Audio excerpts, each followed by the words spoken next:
If I ask you what forms the basic unit of every organism's body, I'm sure you'll agree that it's cells.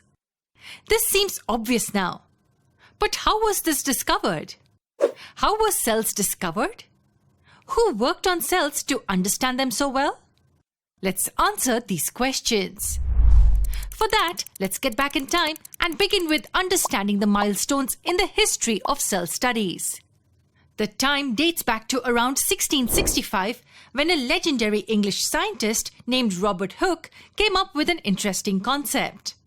The era was ruled by newly invented instruments which can be related to the present-day microscopes.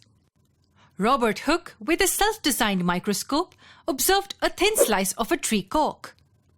What did he observe? He found tiny structures clustered together. An image something like this. To him, these structures appeared empty from within and had prominent borders. Do they resemble any structure? At first glance, they resemble the honeycomb structure. But for Robert Hooke, these structures appeared like the small rooms in a monastery where the monks lived.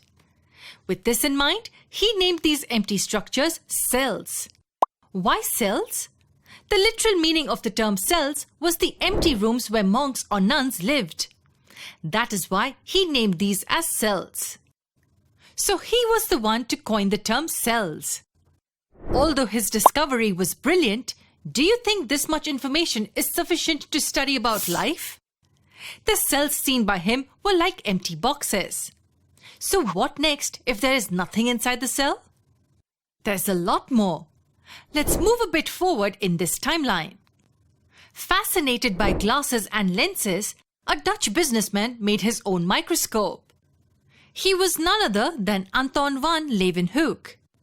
Most commonly referred to as the father of microbiology, he came up with an outstanding model of a self-designed microscope which is believed to be better than many microscopes available today. The height of his fascination made him check even the dental scrapings under the microscope. Although it sounds weird, that is how he became the first person to observe live cells under a microscope. What do you think he must have observed in the dental scrapings? He observed numerous tiny bacteria, but he did not name them so. Instead, he addressed them as animalcules because for him they resembled animals. This is how progress was achieved in the history of cell studies. Robert Hooke observed the cells first and coined the term. Similarly, Anton van Leeuwenhoek observed live cells for the first time. However, this was about the history, how cells were discovered and how they appeared under the efficiently designed microscopes. But what if we wish to see the cells today under our microscopes? Well, there is an interesting procedure for this. Let's have a look at how cells can be seen under a microscope. Meet you in the next video with the interesting procedure of slide preparation.